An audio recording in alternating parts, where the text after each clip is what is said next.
Apa kata Allah? Ya ayuhan nasu u'budu. Ya, u'budu rabbakum. Hendaknya kalian menyembah, beribadah kepada rabbakum, kepada Tuhan kalian. Kalimat u'budu niku artosipun apa? Kalimat u'budu niku artinya wahidu. Tauhidkan Allah. Artinya sembahlah Allah, artinya tauhidkan Allah, esakan Allah subhanahu wa ta'ala. Jadi seruan ibadah kepada Rabbakum, kepada Tuhan kalian, kepada Allah menika, sebenarnya seruan adalah seruan tauhid. Seruan untuk mengesakan Allah azza wa jalla. Artinya kita sekalian diseru oleh Allah subhanahu wa ta'ala untuk mengesakan Allah subhanahu wa ta'ala, menjadikan Allah menika satu-satunya sesembahan, satu-satunya ilah atau makhluk yang disembah, dan tidak ada sekutu bagi Allah subhanahu wa ta'ala dari sesuatu pun. Tidak ada serikat bagi Allah subhanahu wa ta'ala, baik berbentuk berhala, arca, pohon, ataupun dari kalangan manusia, atau jin, atau setan, atau malaikat. Nggak ada sekutu bagi Allah. Allah satu-satunya zat, satu-satunya ilah, satu-satunya makhluk yang disembah oleh manusia. Maka di sini disebutkan u'budu rabbakum. U'budu artinya wahidu rabbakum, esakan Allah subhanahu wa ta'ala.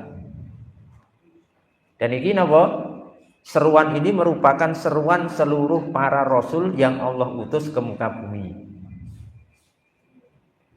Jadi sebenarnya seluruh rasul dan seluruh risalah yang Allah turunkan ke muka bumi menika memiliki pokok agama yang sama. Agama-agama samawi sebelum Islam, Pak. Entah Yahudi, Nasrani, ataupun rasul-rasul yang lain menika, dengan risalahnya Nabi Muhammad menika memiliki kesamaan. Napa kesamaane? Kesamaannya salah satu masalah tauhid. Jadi seluruh rasul yang pertama sampai yang terakhir Nabi Muhammad SAW menika seruane sami. Napa? Agar manusia itu menyembah hanya kepada Allah. Karena dulu menika sebelum Islam datang banyak terjadi kerusakan dari sisi keyakinan, di mana manusia menika tidak menyembah kepada Allah, atau tidak hanya menyembah kepada Allah Subhanahu wa taala. Ada yang menyembah kepada patung-patung, berhala-berhala. Jadi patung, berhala, arca-arca menika dipertuhankan selain Allah. Maka dulu ketika terjadi Fathu Mekah,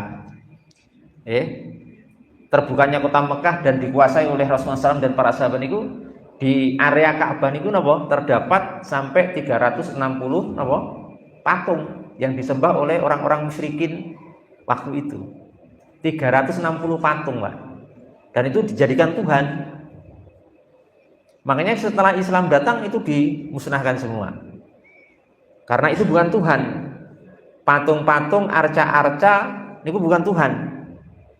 Ya, termasuk bukan Tuhan itu ya malaikat, manusia, pohon, apapun itu selain Allah itu bukan Tuhan dan tidak boleh dipertuhankan. Makanya ini misi terbesar dakwahnya para rasul menika napa? Menyeru umat manusia untuk beribadah dan mentauhidkan Allah, mengesahkan apa? Allah Subhanahu wa ta'ala.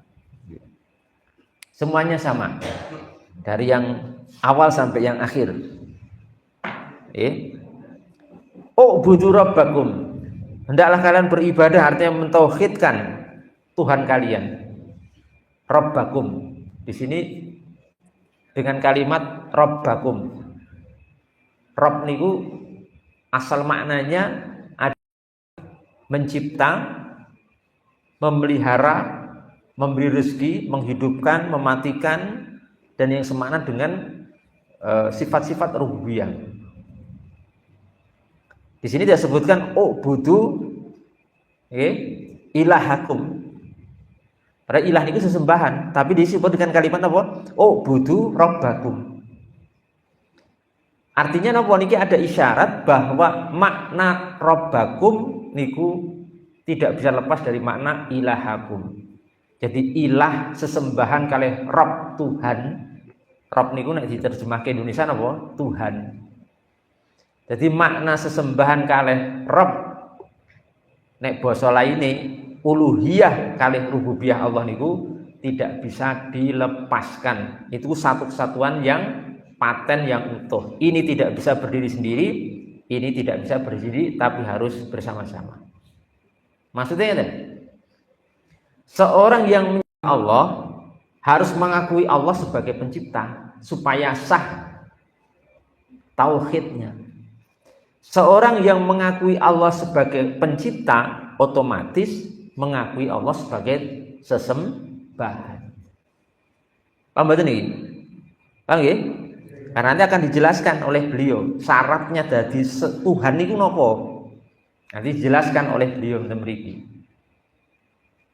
Jadi mboten wonten tidak ada orang yang mengakui Tuhan Allah sebagai pencipta,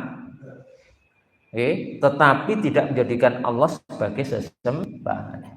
Jadi dulu orang-orang musyrikin menika tidak mengakui Allah sebagai pencipta. Karena Tuhan mereka ini bukan hanya Allah, tapi juga selain Allah itu dianggap Tuhan.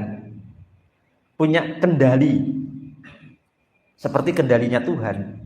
Maka tidak ada istilah orang musyrikin itu mentauhidkan Allah dalam rububiyah, Allah sebagai pencipta, tapi tidak mentauhidkan Allah sebagai sesembahan, tidak ada. Jadi saya ulangi, ketuhanan Allah ataupun Allah sebagai sesembahan niku berkaitan erat kali Allah sebagai pencipta. Nek pencipta niku pasti sesembahan, sesembahan niku mesti pencipta.